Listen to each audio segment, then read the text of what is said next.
And all kinds of dissections and autopsies on this past election day. So let's dig into a little of that on our own as well.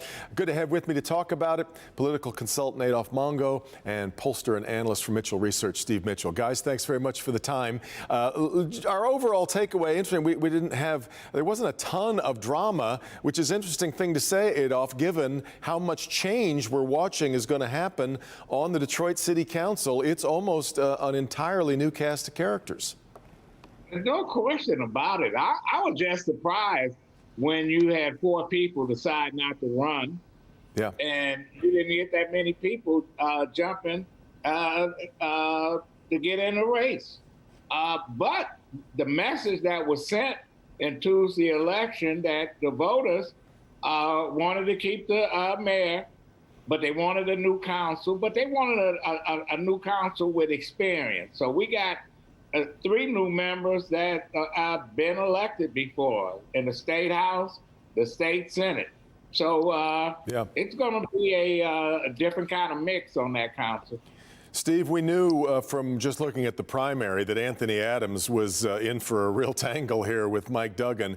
But going all the way back to a guy who managed to get into this position by winning a write-in campaign, looking for his 3rd term this many years later, you see the kind of showing that he got. This is a pretty powerful figure in Detroit politics, I would say, historically speaking, wouldn't you? Oh, absolutely. There's no doubt that Mike Duggan has done, in the minds of the voters of Detroit, an extraordinary job. Full transparency, I did a lot of polling for his initial campaign, about 13 polls for a PAC that was working for the mayor.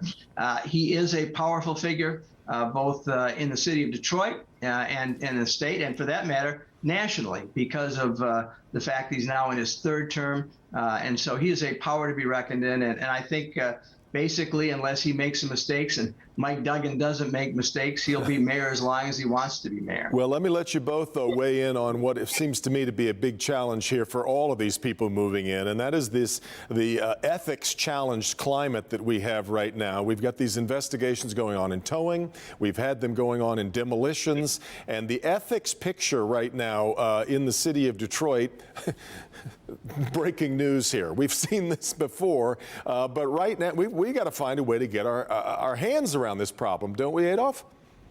Well, we got to find our way to get our hands on this problem, not only in Detroit, but in Macomb County. Sure, yes.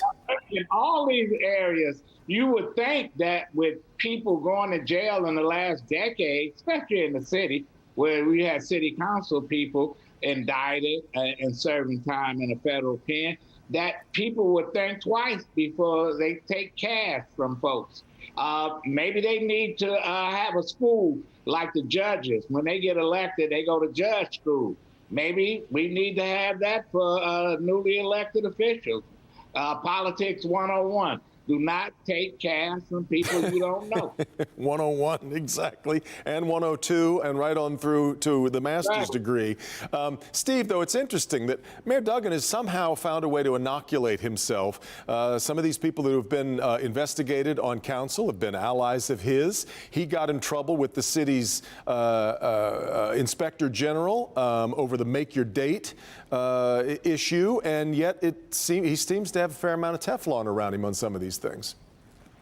Well, I think he has Teflon around him because he has done such a good job as mayor and is perceived he's done such a good job as mayor.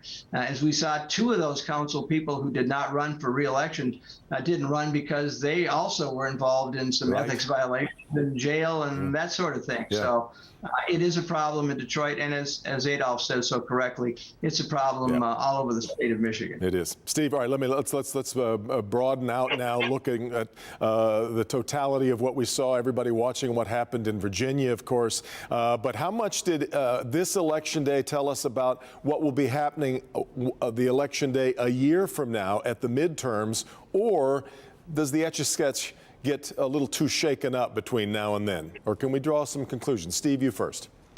Absolutely. I've been saying that when you have a president who's unpopular, and that's the case right now with Biden at a job approval of only 43%, that this is going to cause problems for any candidates who are Democrats, because that's who's impacted. Yeah. I've been saying that what impacted this election 2009 was a real precursor to 2010's disaster for the Democrats, and that's what happened in New Jersey. New Jersey and Kentucky and Virginia, the states that run these elections on these years, have been real precursors of what will happen in the next general election. I think this is going to be a very difficult election for Democrats and a good election for Republicans. Yeah. And it was confirmed by the results in Virginia and especially New Jersey. Adolph, only got about 30 seconds left. What should the worry level be for Democrats right now?